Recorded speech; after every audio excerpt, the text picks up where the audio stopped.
నేడు దేశవ్యాప్తంగా కాంగ్రెస్ పార్టీ ఆందోళనకు పిలుపునిచ్చింది. అంబేద్కర్ పై అమిత్ షా అనుచిత వ్యాఖ్యలపై నిరసనలు చేపట్టనుంది.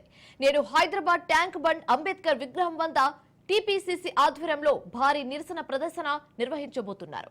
అంబేద్కర్ పై అమిత్ షా అనుచిత వ్యాఖ్యలకు నిరసనగా కాంగ్రెస్ పార్టీ ఆందోళన చేపట్టనుంది. నిరసన ర్యాలీలో TPCC chief Mahesh Kumar, deputy CM Bhatti Vikramarka, మంత్రులు, ఎంపీలు పాల్గొనబోతున్నట్లుగా తెలుస్తుంది.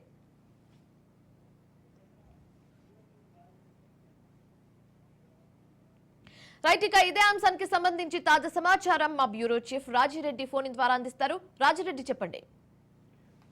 దేశవ్యాప్తంగా ఏఐసిసి పిలుపు మేరకు కాంగ్రెస్ శ్రేణులు అలర్ట్ అయ్యాయి. పార్లమెంట్ లో అమిత్ షా అంబేద్కర్ పైన అనుచిత వ్యాఖ్యలకు నిరసనగా దేశవ్యాప్తంగా ఆందోళనలు నిరసన చేయాలని ఏఐసిసి పిలుపునిచ్చింది. అందులో భాగంగా తెలంగాణ ప్రదేశ్ కాంగ్రెస్ కమిటీ ఆధ్వర్యంలో కూడా పెద్ద ఎత్తున నిరసనలకు శ్రీకారం చుట్టింది. ఈ రోజు అంబేద్కర్ విగ్రహం దగ్గర నుంచి లక్డీ కపూర్ వరకు నిరసన ప్రదర్శన చేస్తూ కాంగ్రెస్ శ్రేణులు అమిత్ షా వ్యతిరేకంగా నినాదాలు చేయనున్నారు. అమిత్ షా రాజీనామా చేయాలని డిమాండ్ చేస్తున్నారు. అంతేకాకుండా మోడీ మంత్రివర్గం నుంచి బర్తరఫ్ చేయాలనేది కూడా వాళ్ళ ప్రధాన డిమాండ్ గా ఉంది.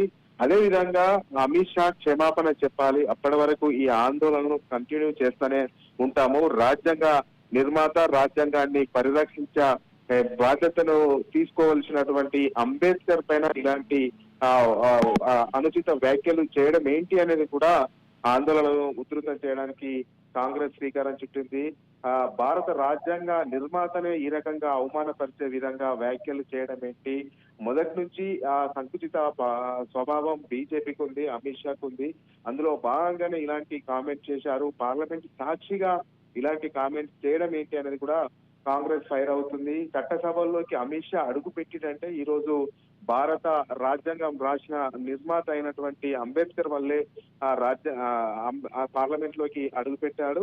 అలాంటి అంబేద్కర్ పైన అమిత్ షా ఇలాంటి వ్యాఖ్యలు తీవ్ర దుమారాన్ని లేపుతున్నాయి. కాబట్టి ఈ రకమైనటువంటి ఆందోళనలు చేస్తున్నాం అనేది కూడా పిసిసి అధ్యక్షుడు మహేష్ కుమార్ గౌడ్ స్పష్టం చేశారు. ముఖ్యంగా ఈ రోజు అంబేద్కర్ స్టాచ్యూ దగ్గర నుండి లకిడి కప్పుల వరకు నిరసన ర్యాలీ ఉంటుంది. ఈ నిరసన ర్యాలీలో టీపీసీసీ అధ్యక్షుడు మహేష్ కుమార్ గౌడ్, డిప్యూటీ సీఎం భట్టి విక్రమార్క, మంత్రులు, ఎమ్మెల్యేలు, ఎంపీలు, ఎమ్మెల్సీలు ఆందోళన చేయనున్నారు. అయితే కాంగ్రెస్ ఒకటే డిమాండ్ చేస్తుంది, అమిత్ షా రాజీనామా చేయాలి, దాంతో పాటుగా క్షమాపణ చెప్పాలి. రాజీనామా చేసి క్షమాపణ చెప్పే వరకు కూడా ఈ ఆందోళనలు నిరసనలు కొనసాగుతాయని కూడా కాంగ్రెస్ చెప్తా ఉంది. Right, thanks for the updates Rajireddy.